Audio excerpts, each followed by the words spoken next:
Buenas noches, este es un video enfocado a la historia de la problemática y el estado actual de la educación en México.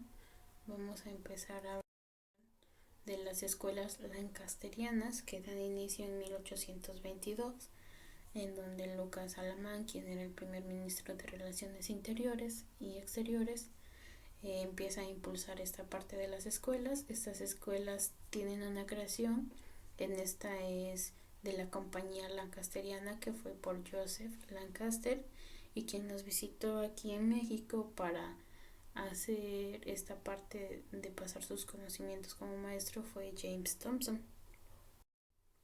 Esta es una parte de la tabla donde clasificamos a las escuelas en el periodo que estábamos de gobierno. En este caso fue de Agustín de Iturbide, quien fue proclamado emperador. Él no era como tal un presidente, sino después Después del movimiento del Plan de Iguala, que buscaba la independencia de México y la creación de un imperio mexicano, fue cuando a él se le proclama emperador. En esta parte nos habla también de que en esta escuela, o en esta parte de cuando inician las escuelas, la educación quería quedar dividida en tres.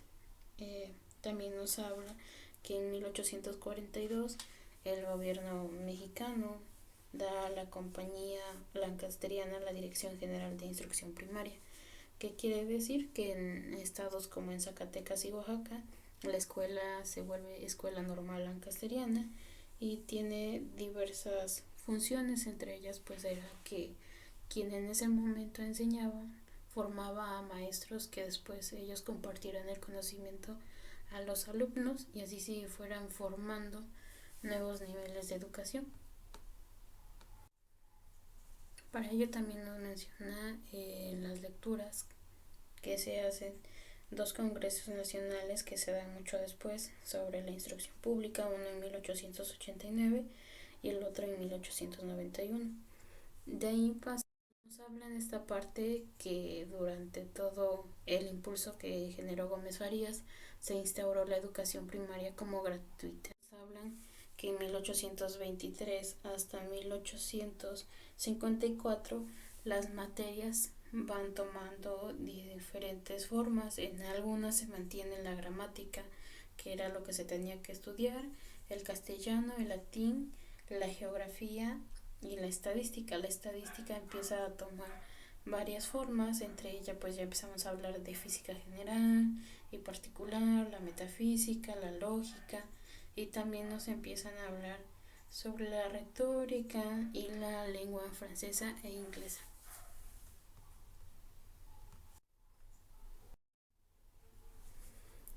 En esta parte de periodos tenemos una fase de 1824 a 1835, que era la que mencionaba, donde se crea la Dirección General de Instrucción Pública para el Distrito Federal.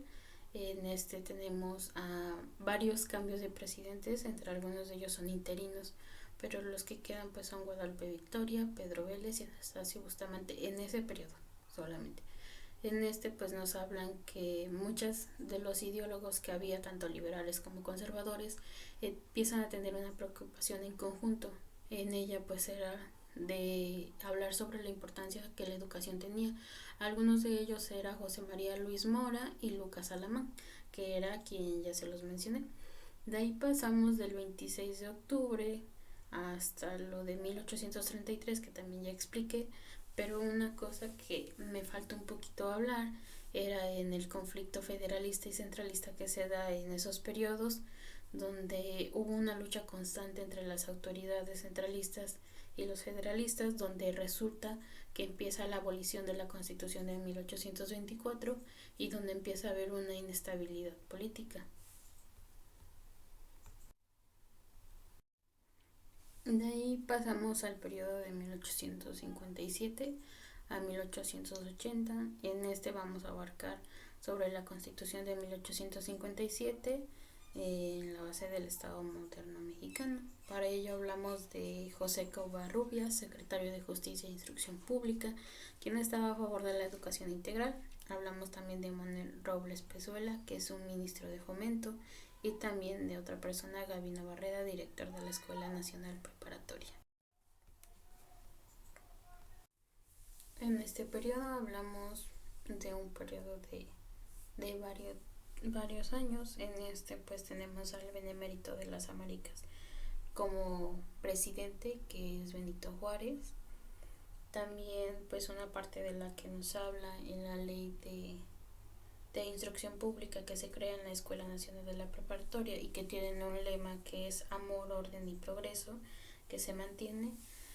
Pues es una parte en donde, a pesar de tener un conflicto donde había la intervención francesa en el imperio y donde Benito Juárez en cierto periodo tuvo que dejar el cargo para poder defender a la resistencia del país, pues finalmente logra la expulsión de estas fuerzas francesas. En estos periodos se tienen avances de instrucción primaria como que se vuelve obligatoria y gratuita, la creación de la instrucción secundaria para el sexo femenino, el establecimiento de diversas instituciones de escuelas superiores.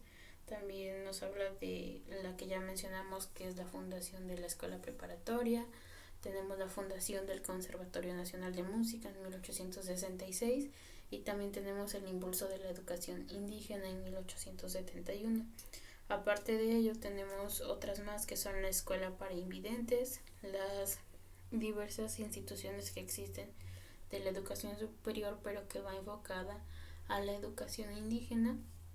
También hablamos de la organización de la Biblioteca Nacional de México. En este periodo también inicia la República Restauradora en el DF y nos hablan de leyes de reforma que se dan en el periodo que estaba de presidente Sebastián Lerdo de Tejada, donde nos dice que la educación tiene que ser integral y donde José Díaz Covarrubias hace un estudio donde se tienen que aumentar las escuelas porque ya no tienen el alcance suficiente para cubrir a todas las personas que desean instruir. Después pasamos a la parte de Porfirio Díaz. En esta pues vamos a tener presentes a Joaquín Baranda, quien es ministro de Justicia e Instrucción. Él nos habla de la necesidad uniforme de la educación. También tenemos la fundación de la Escuela Nacional de Maestros en 1887. En 1910 tenemos a la UNAM con la creación de la Universidad Nacional Autónoma de México. En 1905 tenemos la creación de la Escuela de Jurisprudencia y en 1911 tenemos la promulgación de la Ley de la Educación Rudimentaria o Indígena que promulga Porfirio Díaz. En esta parte de la tabla que se muestra por partes, hablamos también que en este periodo se da un restablecimiento de la agricultura y del comercio en el lapsus de Porfirio Díaz, en los 30 años que él está en el poder.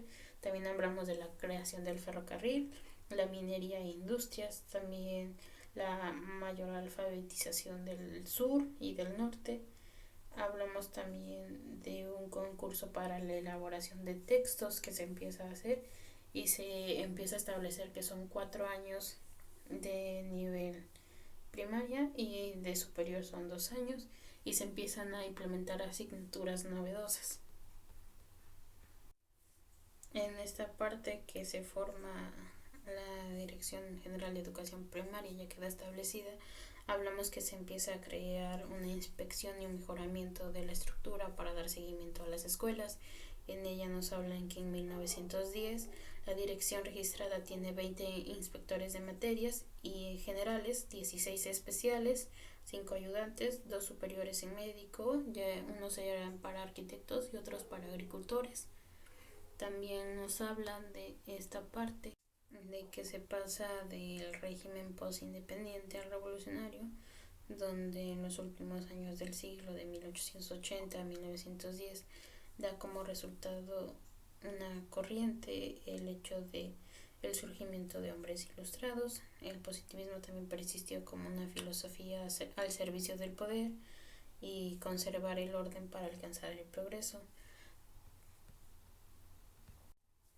En esta parte también tenemos a Justo Sierra, quien es una de las personas que logra que quedara aprobada la ley sobre la instrucción primaria para que quede establecida como obligatoria y gratuita. Nos habla también de que tiene este incremento y hay una ley que aplica la neutralidad del pensamiento que queda plasmado en una legislación. También nos habla que en 1920, ya casi finalizando, tenemos que se trata de impulsar a una sociedad a través de la cultura. Es por eso que se le empieza a dar valor a esta parte de las artes, de conocer un poquito más sobre la educación técnica y que a empezar establecidas de las escuelas técnicas y profesionales. También nos habla pues de lo referente a la Constitución de 1917, que es un proyecto vasconcelista durante el gobierno de Álvaro Obregón. En esta se busca la restauración institucional, la alfabetización nacional, la expresión moralista, como por ello tenemos a Diego Rivera, también la implementación de centros de lectura. Y retomando ya todo lo que hablamos de la explicación, un poquito de todo lo que se menciona, tenemos que la educación ha pasado por diferentes periodos. En cada uno tenemos diferentes impulsores que van dejando una parte y que van retomando a sus antecesores para poder seguir con esta parte de la educación y de las ideas que ellos traerían. Obviamente los contextos que se manejan en estos periodos son muchos de enfrentamientos donde no tenemos la capacidad para tener una solución tan loable y donde no se entiende la economía ni la estabilidad política para poder manejar toda la educación, pero a pesar de ello son factores que se van quedando en el presente y en la actualidad se retoman algunos de ellos. Pues parte de son las constituciones en el artículo 3 donde queda toda la parte de la educación.